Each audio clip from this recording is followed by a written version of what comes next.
Hey everyone, I'm Scotty from Skotti RNY, and this is my week 192 post-op Roux-en-Y gastric bypass and maintenance update.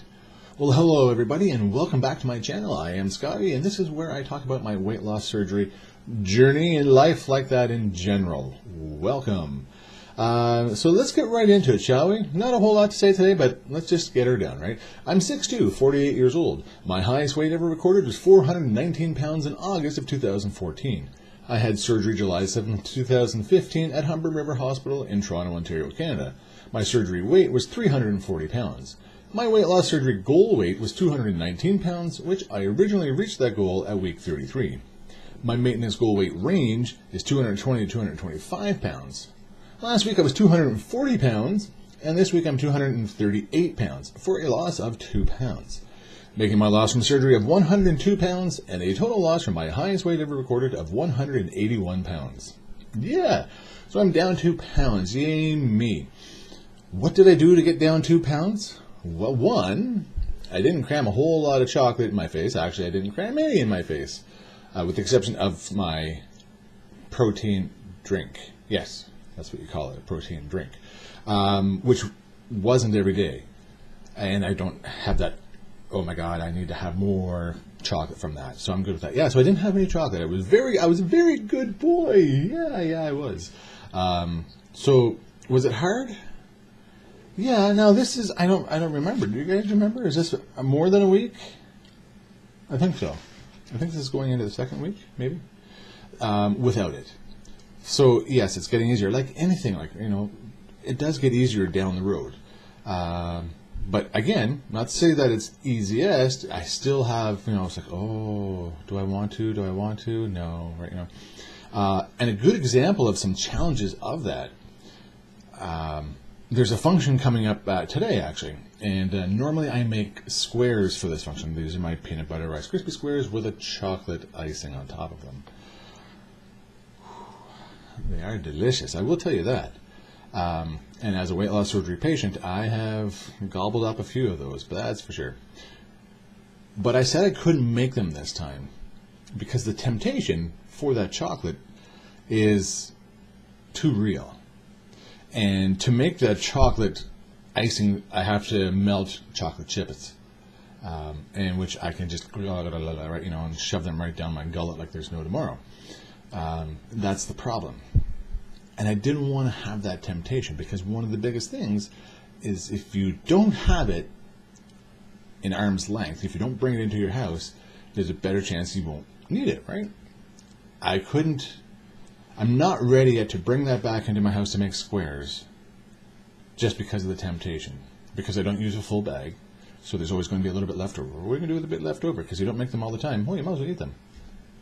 No. So I'm sorry that I didn't have to, I couldn't make squares for my own mentality, but I'm sure everyone else will understand. I didn't want to go there. No, sir, ma'am, I didn't want to go there. So that's a good thing for me, to stand up for myself and be able to say, I can't. I don't want to risk taking that chance of having it in here. Sometimes I think we need to do that, right? It's not going to hurt other people. It's not really going to offend other people. Disappoint? Well, maybe, because they like seeing the squares, but everybody knows at this function, who I am and, being a weight loss surgery patient. And if they really question me, they would understand why when I explain it to them. Yeah. Have you guys ever been put in a situation like that? I don't want to say put into a situation, but in a situation like that where there's something that is a trigger food for you or something like that you normally make or take to parties and you can't, you just can't, you can't bring it into your house to make it because of this situation. Let me know in the comments down below if you've ever experienced anything like that, and what was the feedback from the people that you would normally prepare this for. What was their feedback, to you? Like, why didn't you make that whatever? And you say, what? Yeah, let me know. And a good example of willpower is somebody at work gave me 2 cookies. They were like shortbread cookies with a little chocolate, like a Hershey's Kiss, kind of in the top of it, melted on top of it. There's a certain name for those cookies, which I'm sure you guys know what those cookies look like. Yeah. And there was 2 of them. I'm like, yeah, thank you very much. I'd love to try these. I took them, and I explained to that person that chances are I will not eat them because they know, and I've told them I'm not into this food anymore. So yeah, I gave them to my coworkers, and they enjoyed them. So there's a bit of willpower for you, right? Little bits here and there add up in the end. So again, I was just like, I was looking at them going, well, why don't I just have these two? There's minimal chocolate in it compared to other things that I've eaten. No, better not, right? Because it won't get me anywhere happy in the end. It'll satisfy my taste buds for a few seconds, but that's about it. So I gave them away. Yeah, they said they were good. Dang it. Oh well. That's how it goes as a weight loss surgery patient with a food addiction. Yay, me. So what else? Oh, this past week we had our local weight loss support group meeting. They're always good meetings. And for those of you out there, and I don't know if you guys have access to in-person meetings or not, if you do and you don't go, I highly recommend going if you can, because there's so much more that you can take away from it when you're face-to-face with people compared to an online support group that you might be part of. And don't get me wrong, you can ask 1,000 questions in these support groups and you can have 10,000 different answers. But when you're talking one-on-one to people, it really makes a difference. And that's what a lot of us at the table were saying. It's like, yeah, having this interaction with everybody, especially when the new people, because, when I was new and I was just kind of watching, these people talk about, their journey and all that stuff. And, I could ask the odd question, like, oh, okay, this and that. And then after my surgery, when I started, and not even about a year or so afterwards my surgery, and there were some new people, and I would talk to them kind of like one-on-one, at the table or at the end of the meeting. And they can take away so much from that.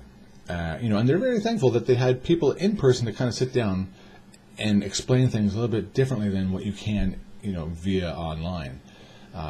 Do any of you have that chance to go to a support group meeting in person? And do you experience that as well? Because again, that's always been a great positive reception from everybody is, going and meeting in person. And again, not everybody can go to these. Do you even know if you have a local support group in your area? If you don't, why not look into it, right? Whether you're struggling or not, or if you're very successful. Because if you're struggling, you can go and you can ask questions. And if you're successful, you could go and help others that have those questions, right? And for me, it's always been a very, very motivating feeling. Because again, my whole thought process of making these videos, 192, actually 190 something more weeks ago, because I started pre-op, if I could help one person, that was the main thing, right?